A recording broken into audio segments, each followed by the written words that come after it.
Bienvenue à chacun d'entre vous. C'est l'épisode 11A. C'est un bel art. C'est très, très unique parce que c'est de révéler et con- bienvenue, Brother Ken. Et quelques mots d'introduction de Brother Ken. Il est le coordonnateur de la sous-région des régions latines. Il est né en Australie, mais il sert en Amérique du Sud depuis plus de 30 et 40 ans et on le connaît bien. Il est très, il est très connu. Il parle régulièrement. Il a été un co-créateur d'un programme sur la qualité de vie. Et c'est maintenant dans presque 29. Et il travaille aussi à Oxford. Euh, il a écrit beaucoup de livres, 18 livres sur le leadership et sur le développement personnel. Il a reçu plusieurs prix.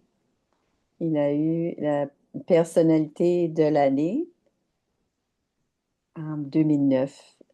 Et ce que je veux ajouter, c'est que Brother Ken a l'habileté de faire des choses très compliquées, nous parler, parce qu'il rend les choses très faciles.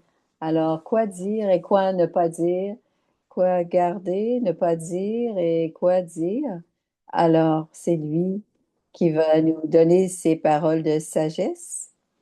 Alors, il a cette habileté à dire des choses. Alors, voici, c'est ça, Claudia. Elle est au Brésil.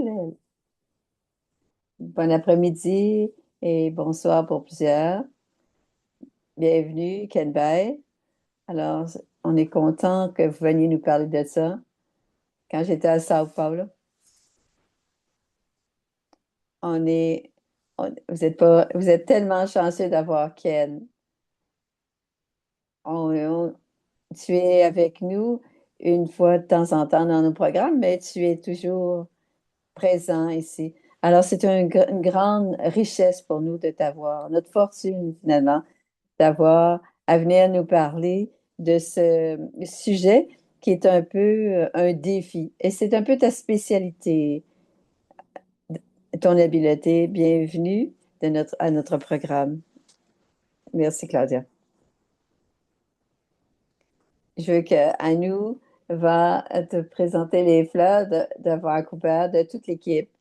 Ce sont de belles fleurs t'accueillir, des belles roses. Et ça représente les deux couleurs du Canada, le rouge et le blanc. Merci beaucoup à tous. C'est Camille qui parle maintenant. Je vais partager certaines pensées sur ce sujet parce qu'à cause du contexte dans lequel on vit et qu'on travaille, et pratiquer la méditation et aussi étudier le Raja Yoga. Naturellement, j'ai regardé cela de ce point de vue parce que parce que souvent dans le monde, qu'est-ce qu'on pourrait dire, c'est ce qu'on ne devrait pas dire en public. Alors, à travers nos mots très facilement, faire du mal à quelqu'un, on peut euh, briser la réputation de quelqu'un, on peut humilier, humilier quelqu'un même en public. Si on attire l'attention sur certains défauts, certaines faiblesses. Alors, d'une certaine manière, dans le monde physique, cet art, c'est comme un mélange entre être, avoir, a- avoir à parler véritablement avec tact ou être aussi euh, confidentiel avec bienveillance. Alors, notre première intention serait d'être bienveillant toujours. Et c'est ce que l'on étudie ici. Le mot Raja veut dire royal C'est pas simple, c'est le yoga royal. C'est pas seulement être le souverain, mais c'est développer de la royauté, de la dignité dans notre comportement. Et ça fait partie de tous les arts célestes. C'est toujours le sujet de la royauté.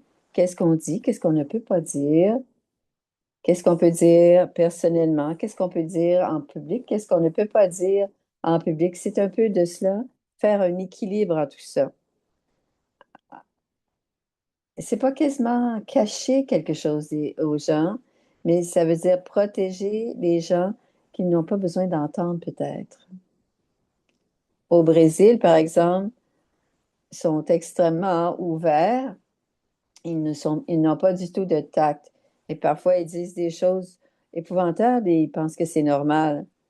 Mais je suis venue au monde dans une culture où on est très réservé et j'étais en Australie et j'étais dans une culture britannique. Alors, on ne sait pas ce que les gens pensent, tandis qu'en Brésil, on sait tout le temps ce que les gens pensent parce que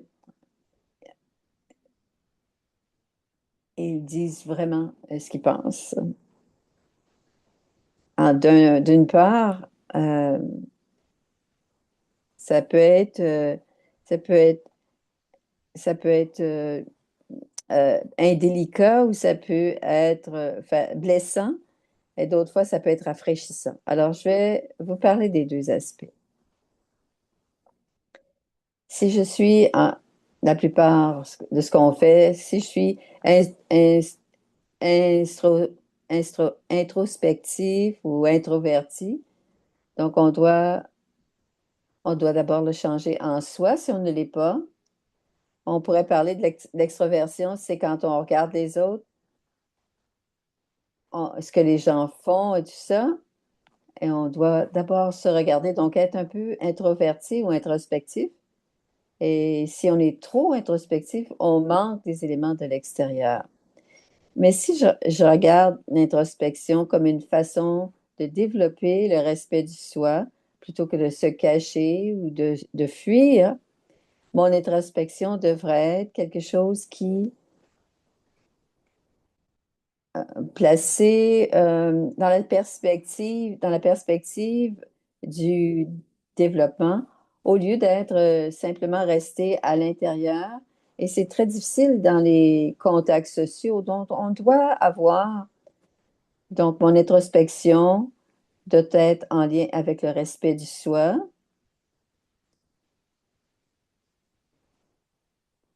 et c'est aussi lié avec des intentions pures.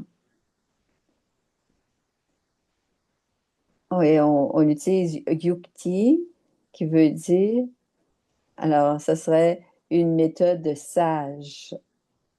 Alors, cacher ce que j'ai besoin de cacher garder, et garder ce que j'ai besoin de garder. Alors, c'est une méthode très vaste, mais qui est très payante ou très intéressante.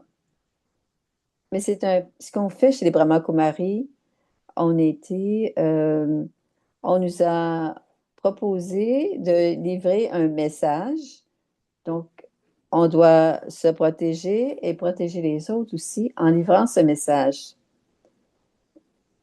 Mais j'ai aussi cette vocation de révéler au monde ce que je sais. Et si je sais quelque chose qui a beaucoup de valeur, le véritable Raj Yogi, qui est l'âme et comment est l'âme, qui je suis vraiment, je sais aussi qu'est-ce qui se passe dans le monde et pourquoi ça se passe comme ça et qu'est-ce qui va se passer plus tard. Je, le monde, le monde qui est au-delà, je connais et je m'aime Dieu. J'ai appris à connaître Dieu et l'importance dans nos vies. Alors, ce sont l'information d'une grande valeur et je dois le proposer. Mais révéler, ça veut aussi dire partager les bénéfices. Partager, c'est retenir et avoir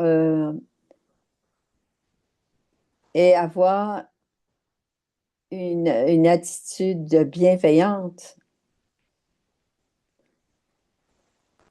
parce que parfois, ça peut être une diffamation très importante. On doit avoir beaucoup de tact quand on parle de cela et à qui je peux parler et à qui je peux en parler. J'ai pas besoin d'en parler à tout le monde, mais je dois en informer les personnes à qui je dois le dire. Alors, si je les mets ensemble dans un contexte de travailler pour élever, c'était pas une question de performance, et c'est un équilibre entre la connaissance et le yoga. Et la dharana, c'est la mise en pratique et c'est plus l'introspection. Et c'est donc élever les gens, les aider à s'élever et leur donner le message. Alors, c'est bon parfois de garder comme un mystère. Si les gens connaissent tout, ils deviennent moins... euh,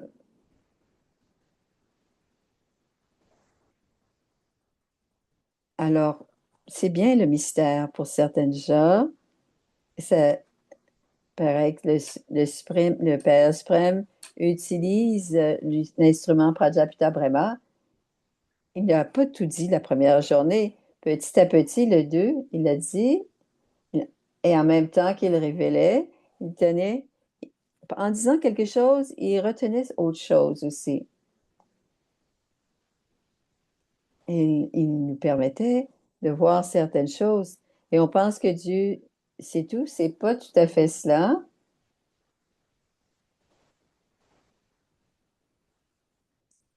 La base de la physique quantique, il dirait, de quoi tu parles? J'ai pas besoin de savoir ça. Peut-être que les êtres humains ont besoin de savoir ça parce que vous devez faire fonctionner les choses. Pourquoi les atomes fonctionnent comme ça? Il ne sait pas ça. Dieu ne sait pas ça. Alors Dieu sait ce qu'il a besoin de savoir, et pas plus et pas moins. Et il nous enseigne petit à petit. On n'a pas besoin de savoir. Est-ce qu'on a besoin de savoir combien il y a d'insectes? Si on demande à Dieu, est-ce que, est-ce qu'il y a de la vie sur les autres planètes? Pour, pour toi, tu n'as pas besoin, t'as pas besoin de savoir autre chose sur l'univers. Ça ne change rien pour toi. Alors, il nous dit ce dont on a besoin et ce que l'on a besoin de savoir.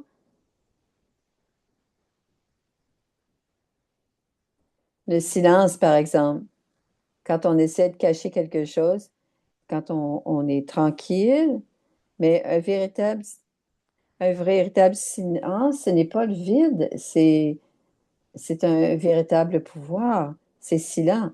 Un pouvoir, le véritable pouvoir, le pouvoir spirituel, ne fait pas aucun bruit. C'est vraiment silencieux. C'est silencieux. C'est, c'est l'âme dans le souvenir de l'âme suprême.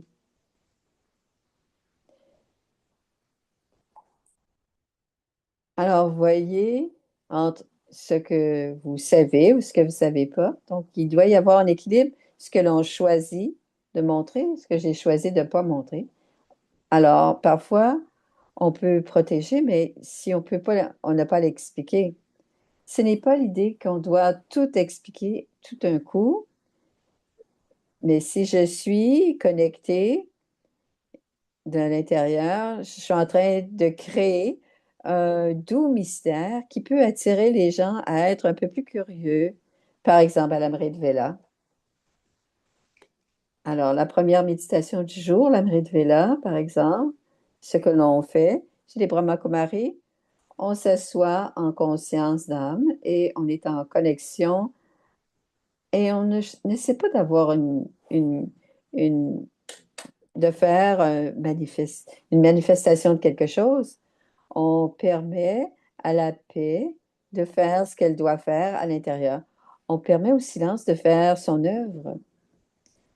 Et même cela, j'explique pas, méditation, c'est comme certaines personnes pensent que la méditation, c'est organiser sa façon de penser, mais c'est aussi, c'est réduire la quantité de pensée et d'augmenter la qualité. C'est pas simplement organiser, et je peux permettre la conscience d'âme de créer sans que moi je suis en train de m'expliquer à moi-même non plus ce qui est en train de se passer. Et on sait qu'il doit y avoir un équilibre entre dire certaines choses et ne pas et taire d'autres choses. Bien sûr, on a besoin de parler moins et de s'arrêter plus longtemps. Alors, parler, ce serait de révéler et prendre des pauses, ce serait de taire. Si je veux que quelque chose ait un impact, je m'arrête de parler et cela, ça va faire plus d'effet que si je continue à parler, par exemple, du Ken. Parler, parler, tout le temps, ça ne veut pas dire que je suis en train d'expliquer correctement. Je dois avoir toujours un équilibre entre ce que je suis en train d'expliquer et de prendre des pauses. Il y a quelques années, on a développé, en utilisant les principes, l'andragogie, on a la pédagogie pour les enfants, mais la façon qu'on donne les classes quand on parle des enfants, c'est pas vrai. On parle des adultes. Les adultes ont besoin de réfléchir. On a besoin de parler de certaines choses. Ils ont besoin de voir comment c'est lié, que tout est lié. Alors, on organise la base, bien sûr, le cours d'introduction autour du principe d'expliquer, qui va être de dire, expérimenter et expliquer, expérimenter et explorer. Alors, explorer, alors, pas plus que trois points importants de disons, l'âme, par exemple. Ils ont besoin d'avoir, c'est quoi l'expérience de la conscience d'âme, que le lien entre l'âme et le corps et comment faire ressortir les meilleures qualités. Donc, ce seraient les trois éléments. Donc, la première étape, ce serait d'expliquer. Et c'est ce qu'on a donné au professeur. Vous avez 5 minutes pour expliquer ces trois concepts. Expliquer en 5 minutes. Expérimenter pour 5 minutes, ça veut dire l'intériorisation de l'idée. Explorer. Alors, 5 minutes pour l'exploration. Alors, trois concepts. Ça veut dire, on a 15 minutes et 45 minutes. En 45 minutes, on peut adéquatement parler des concepts de base de cette leçon de l'introduction. Un autre 15 minutes, peut-être, commencer silence et finir en silence et toutes les questions dans le milieu. Mais on a beaucoup amélioré, non pas, non, à la fois la qualité de la qualité qui parle et parle, qui parle tout le temps, qui parle continuellement. Et à la fin, ils disent qu'on n'a pas eu assez de temps pour les méditations. OK, on va méditer. Mais les gens viennent pour la méditation. Alors, qu'est-ce que j'explique? Comment je dois l'expliquer? Et c'est intéressant, ça aussi, parce que certaines gens, ils sont plus visuels, ils vont avoir des images. Des gens qui sont plus auditifs, Ils veulent entendre des histoires. Alors, plus des exercices plus physiques. Alors, un ballet doit avoir un équilibre entre les trois. Alors, les gens qui sont ça, c'est toujours une question de ce que l'on dit, de ce que l'on ne dit pas. Qu'est-ce que l'on a besoin de dire? Est-ce que l'on n'a pas besoin de dire? Alors, c'est toujours l'idée de dire et de taire. Alors, si on parle d'autres, il y a d'autres facteurs aussi. Alors, on a besoin d'avoir un tact bienveillant. Un tact bienveillant.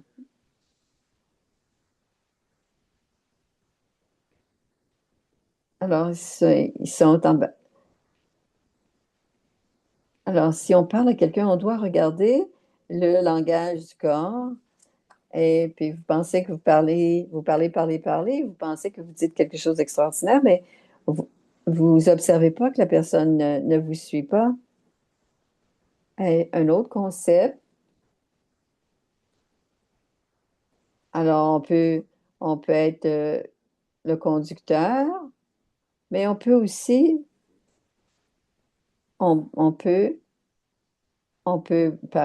parler aussi de, de déduction. Alors, aider les gens à arriver à leur propre conclusion. L'expression en anglais,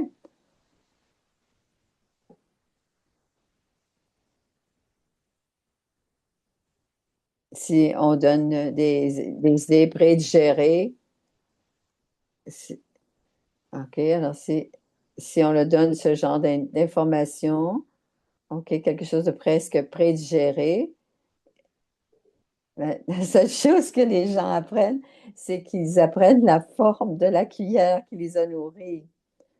Alors, mais on doit les aider à conduire les choses, mais on doit aussi les aider à déduire aussi pour les amener à faire l'expérience, les aider à déduire, puis après ça, les aider aussi à faire l'expérience, qui est une troisième étape.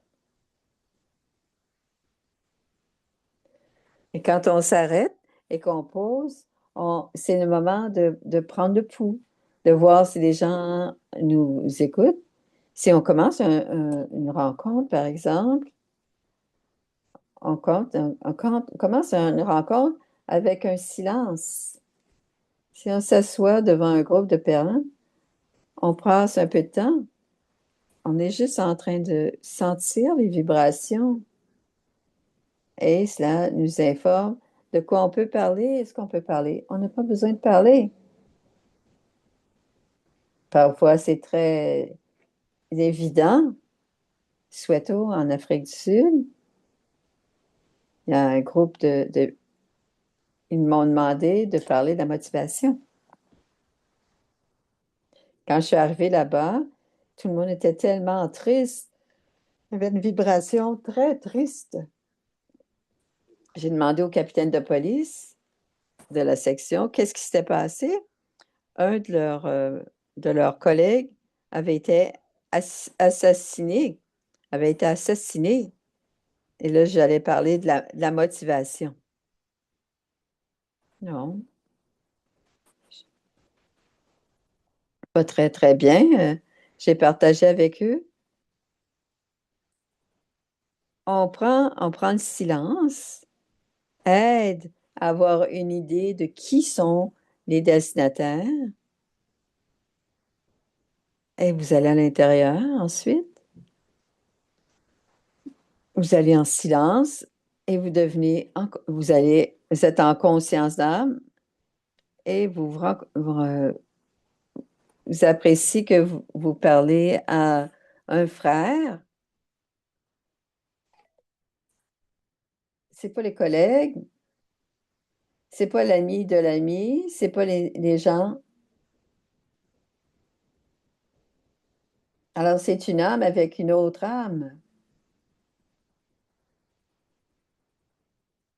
Je suis le point de lumière, je suis l'enfant de l'océan et ma présence doit déjà créer l'atmosphère dans laquelle je peux révéler ce que je dois révéler.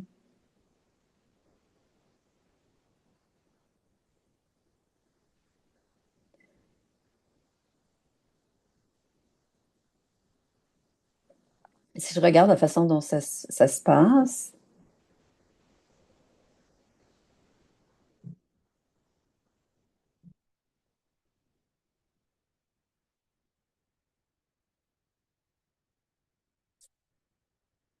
souvent je vais penser, je parle à des gens qui sont comme ça.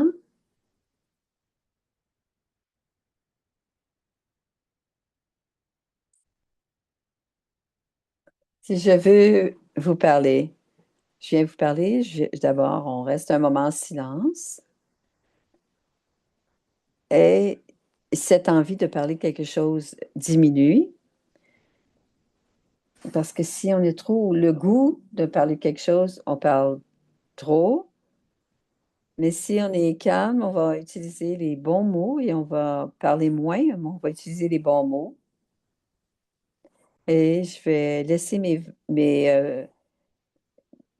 vertus me révéler, mais laisser les vibrations que je crée être plus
Alors, je suis désolée, le micro a fait défaut.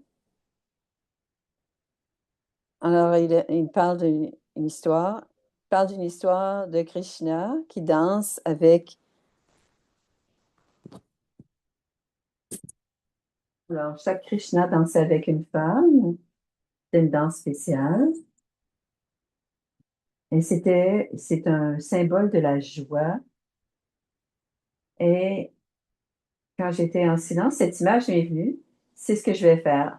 Alors, il expliquait qu'il était pour interagir avec un grand groupe dans une, une salle, une très grande salle, un très grand groupe. Et la personne qui lui demandait de faire la conférence voulait qu'il fasse un atelier. Et il a eu une vision.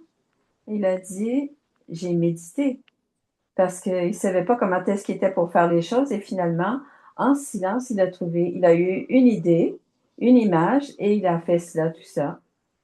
Alors, on parle aujourd'hui de ce que l'on doit dire, ce que l'on doit taire. Ben, parfois, on doit être en silence pour justement réussir à dire ce qui doit être dit pour répondre à ce qui est demandé ou ce qui doit être dit, ça doit toujours être un équilibre. Alors, il parle toujours de cet équilibre entre le quoi dire et quoi taire. Et l'équilibre est toujours en lien avec la patience aussi. Alors, si je suis impatient, je vais parfois révéler des choses. Alors, si j'ai les choses que je vais dire, je vais être plus au diapason avec les autres personnes. Et si je suis impatient, je veux dire quelque chose, je dois dire ceci, je dois dire cela, je dois le révéler. Et c'est comme cela que la royauté que nous devons avoir, c'est quelqu'un qui n'arrive pas, parfois on n'arrive pas à contrôler ce que l'on dit et ça finit par on a finalement dans de mauvaises vibrations entre ce qui doit être dit et ce qui n'est pas dit. Alors l'équilibre entre ce que je dis et ce que je dois, c'est la vérité et l'humilité.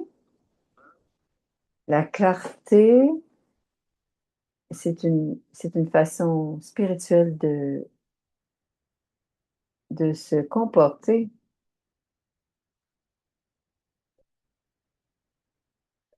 Si je dis, parfois, s'il y a trop de lumière, si c'est tellement brillant, si la lumière est tellement brillante qu'elle aveugle les gens, cette information est très importante. Tu as besoin de savoir ceci, ceci. Donc, les gens se sentent perdus. Mais si on en montre un peu, on donne une lumière un peu plus douce, ça va peut-être mieux guider les gens. Et par ailleurs, trop de choses qui sont au-dessus, ça peut nous faire sentir ou nous faire sentir secret et s'il y en a trop, c'est comme, bien sûr, c'est être bienveillant et honnête, mais c'est aussi savoir se retenir, partager uniquement ce qui aide les gens à s'élever et retenir ce qui distrait les gens et qui augmente mon ego. Donc, si je partage une expérience, je, je dis l'essence plus les vertus. Pas aucun dramatique, aucun élément dramatique. Je dois focaliser sur l'âme suprême. On est dans une pièce de théâtre en trois dimensions, mais pas focaliser sur la personnalité. Si c'est une question de leadership, on doit, on va partager sur le quoi et le pourquoi, mais pas tous les éléments qui sont comment je suis arrivée à toutes sortes de conversations intérieures. Je ne vais pas en parler de cela. Parce que la véritable, la véritable façon de taire, c'est de protéger la dignité et l'unité. Je peux donner, alors je peux donner quelque chose qui est clair, en gros, mais je peux aussi laisser un peu d'espace à, aux gens. Alors, je me rappelle d'une histoire de Socrate. Quelqu'un est allé lui poser une question, qui racontait une histoire à certains problèmes qu'ils avaient. Et Socrate l'a arrêté.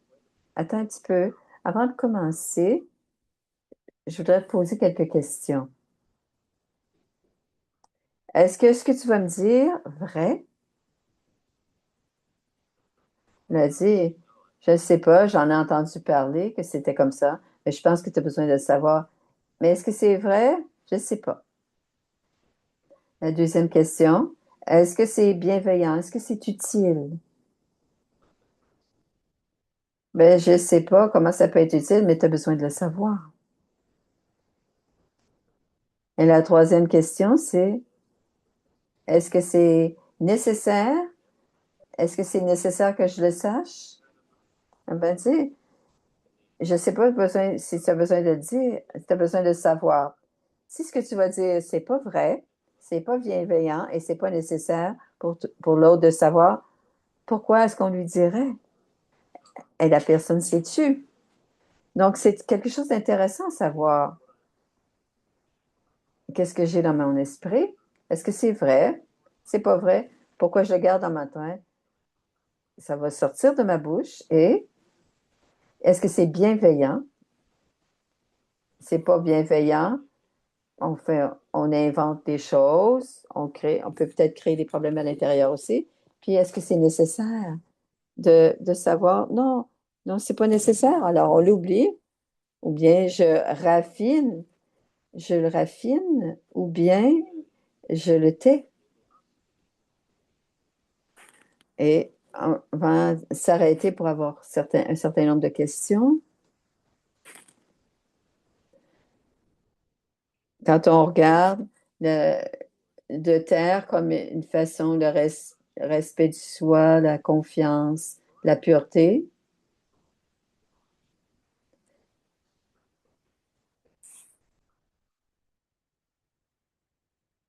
quand quelque chose est, parce que je ne peux pas dire aux gens, parce que c'est, mais ce qui est privé, ou la discrétion, c'est honorer ce qui est secret. La discrétion, honorer ce qui est. Parfois, c'est taire, c'est quelque chose de un peu une hygiène spirituelle parce que ça protège et révéler, bien sûr, d'une façon sélective, c'est c'est donner du pouvoir. C'est pas le point final. On peut probablement qu'on pourrait parler de tenants et aboutissants, mais c'est de parler moins et d'avoir plus de sens. Je peux m'arrêter là.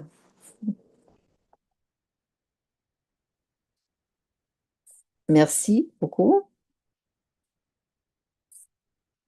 Tu as commencé avec être vraiment, vraiment vrai, vraiment avoir du tact et protéger soi-même, avoir une hygiène spirituelle.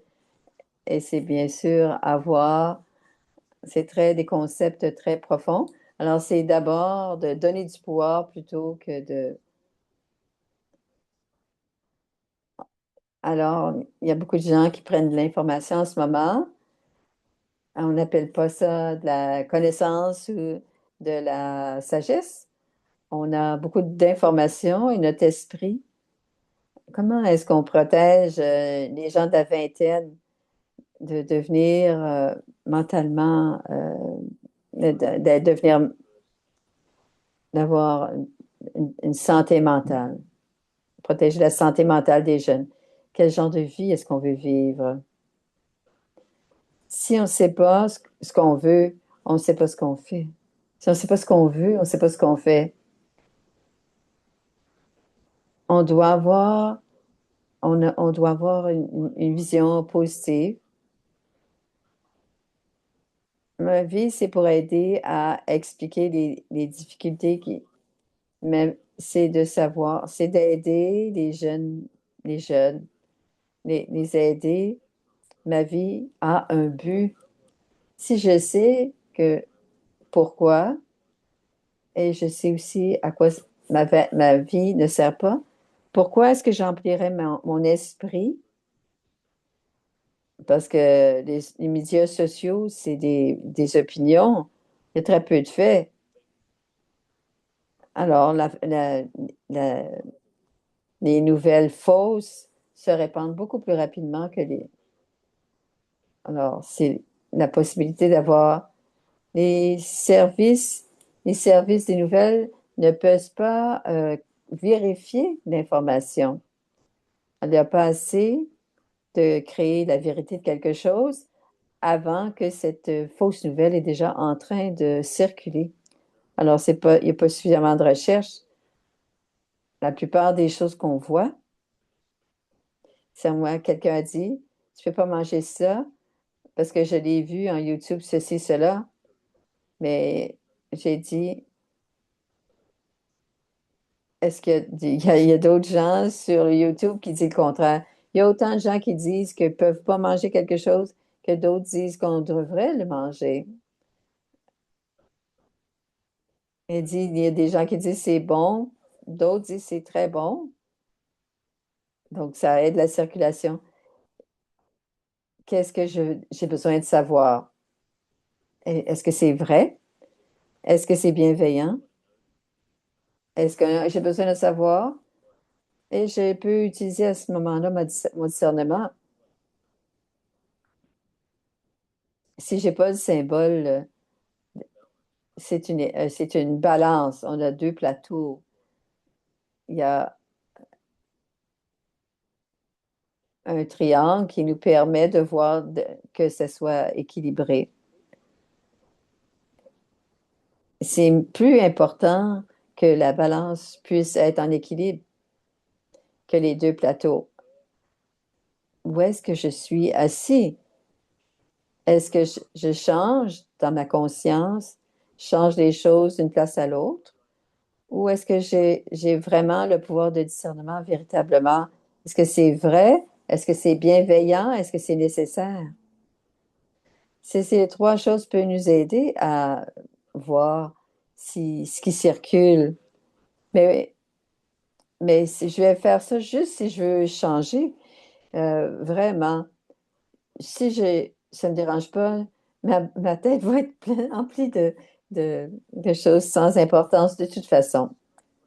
La deuxième question, il y a beaucoup de gens qui sont, euh, qui sont inquiets que la- la- comment je peux développer mon intelligence de l'âme. Euh, Quand on a développé le GPS, comment on utilise maintenant dans nos voitures où on va aller ou comment on peut aller quelque part. Alors, le GPS a été pour comment localiser s'il y avait des bombes ou s'il y avait l'ennemi, mais c'est devenu nécessaire. N'importe quelle technologie aussi peut être bienfaisante ou malfaisante, ou aidante ou pas. Mais il y a des travaux, il y a certains emplois qui sont à risque. Comment prononcer, par exemple, mieux l'espagnol. On peut avoir une conversation avec un tuteur IA, et même que c'est moins cher qu'une personne. Bien sûr, il y a du travail qui est à risque, mais de la même manière, quand les ordinateurs, ils avaient peur de cela, aussitôt que l'automatisation devenait aussi une possibilité, il y a eu de la diversité, des changements au fil du temps. Mais personnellement, je régulièrement, j'utilise je peux l'utiliser d'une façon positive. Je me souviens, par exemple, il y a quelques mois, j'étais à New York, j'étais Cisco, c'est un lieu de système d'ordinateurs, Cisco, c'est une grande compagnie américaine. Alors, c'est Cisco, c'est WebEx, c'est comme Zoom. Et le sujet était la- l'intelligence artificielle versus l'intelligence artificielle. Ça dépend de vous.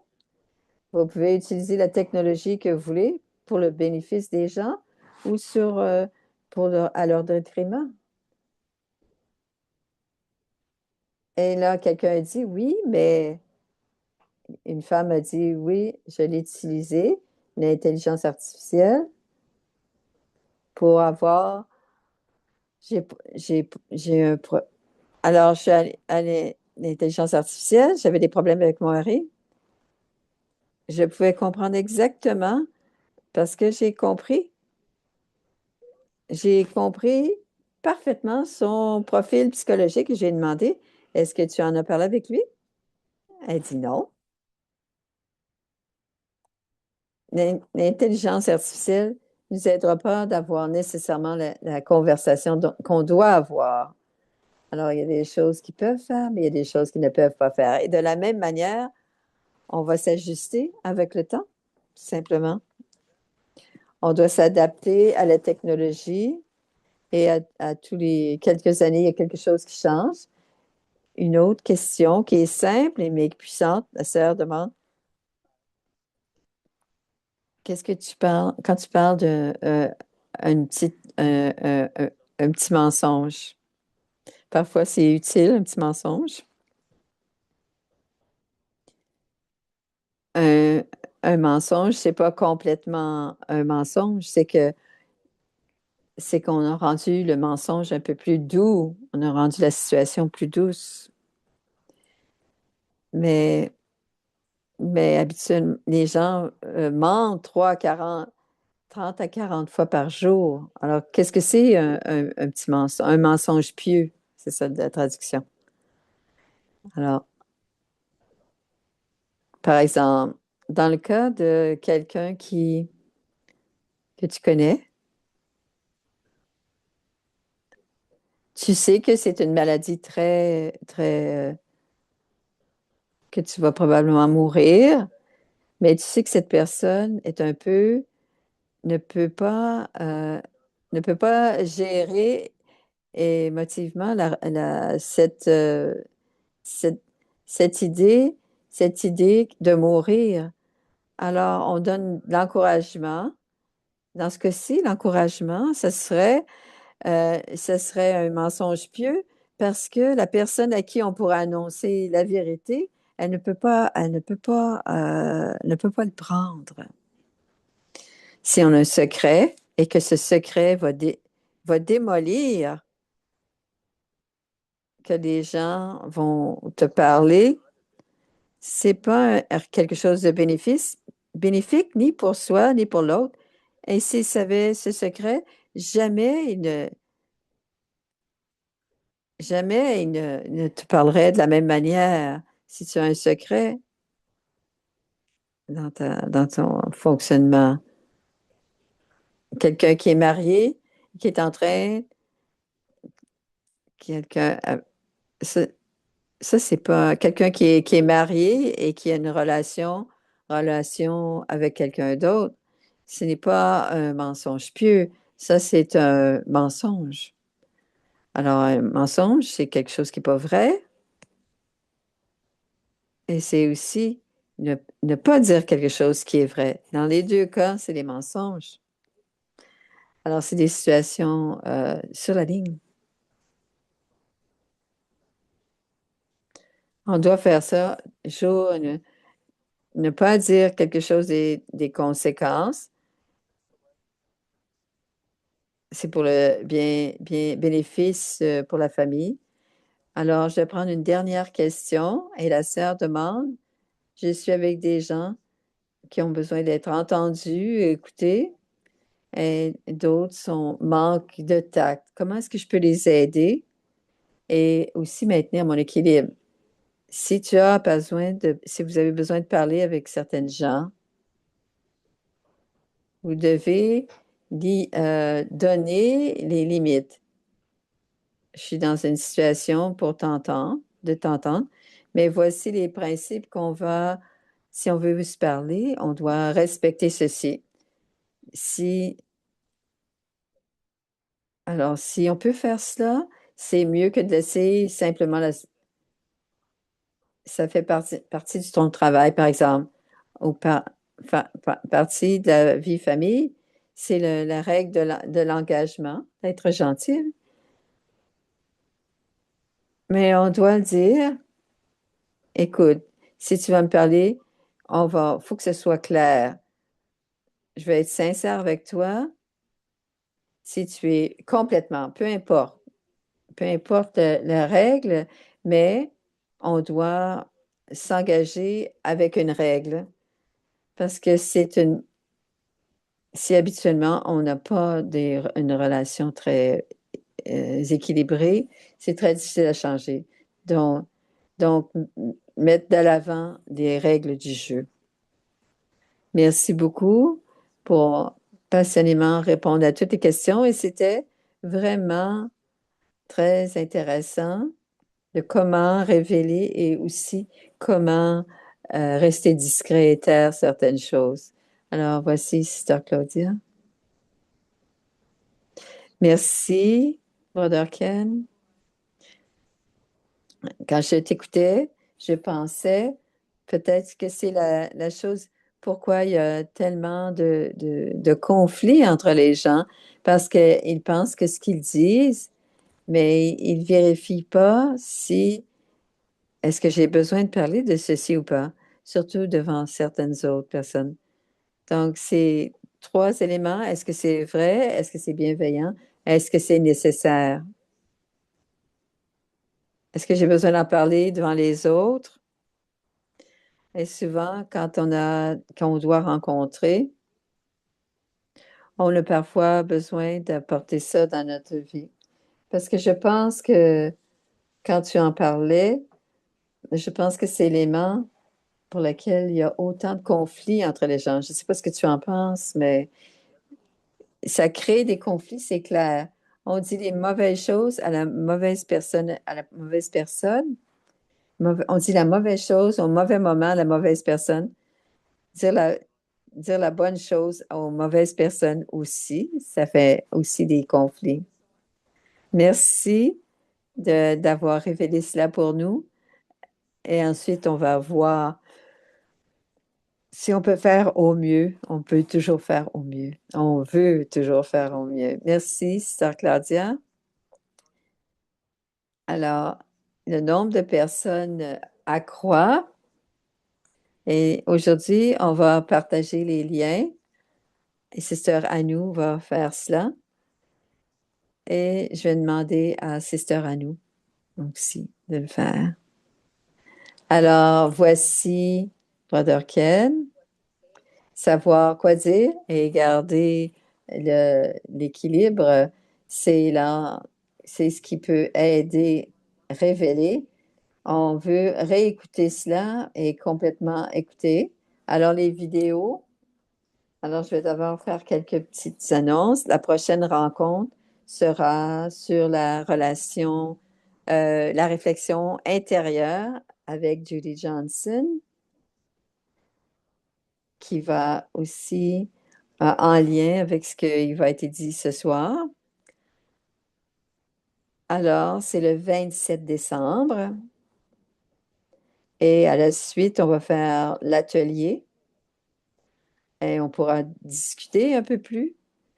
Alors, cela aura lieu le 3 janvier. Et voici notre beau calendrier. Alors, ce qui va se passer dans les prochains jours, les prochaines semaines.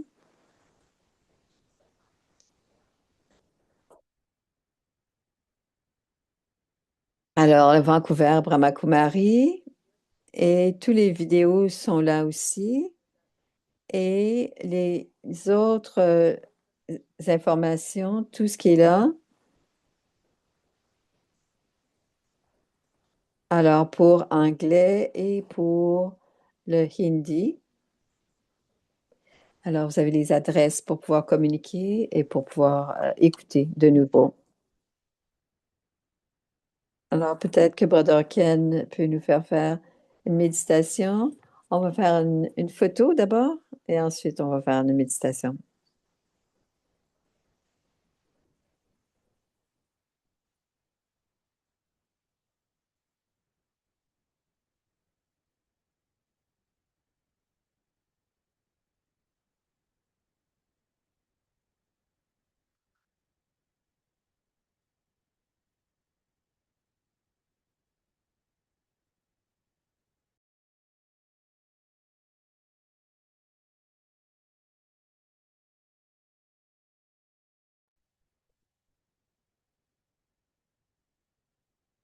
Hmm.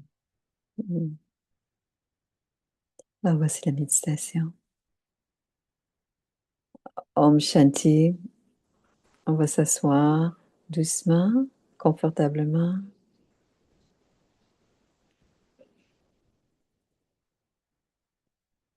Être sûr dans ce qui se passe à l'extérieur de nous et ce qui se passe à l'intérieur de nous. Un équilibre. Les sons et les bruits à l'extérieur et à l'intérieur, comment on se sent et à quoi on pense. On peut le faire avec soi-même, une bonne vision de qui je suis. Je suis ce point de lumière. Je suis consciente du monde extérieur, mais je suis aussi consciente de ce qui se passe à l'intérieur. Je suis ce point de lumière. Si je m'assois, si dans mon monde intérieur et mon monde extérieur, et je me sens très paisible. Il n'y a rien d'urgent, rien qui me pousse, qui me tire. Je suis calme à l'intérieur et je me vois que c'est vraiment mon état naturel. Je suis naturellement paisible et calme et naturellement aimante. Et la raison pour laquelle c'est comme ça, c'est que je suis liée avec, avec l'âme suprême, le divin, Dieu,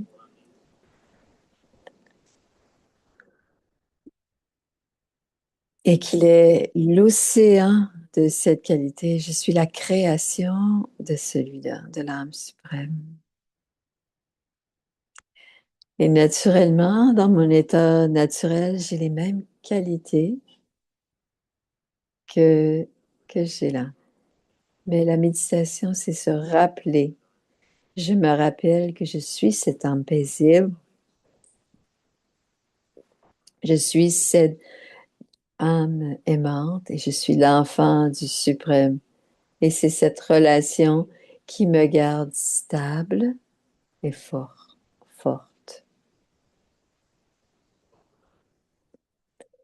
Le monde autour de moi change, mais je suis encore stable à l'intérieur.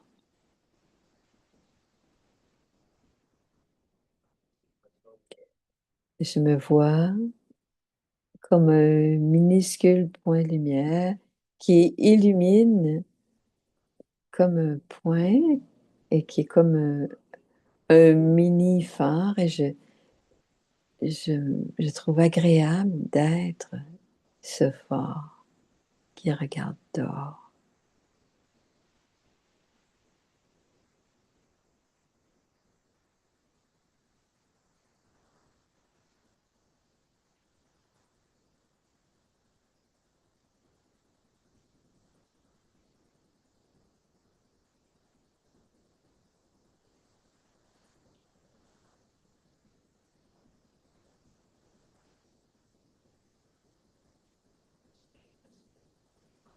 rester dans cet état pendant un certain temps.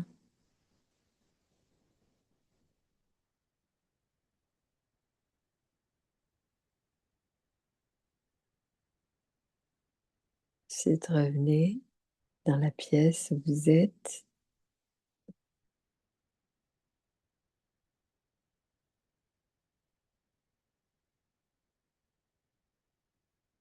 Om Shanti. Merci, Brother Ken, pour ton temps. Merci de nous avoir compris, mieux compris, révélé et dire éther. Au revoir. Merci. Merci. Merci.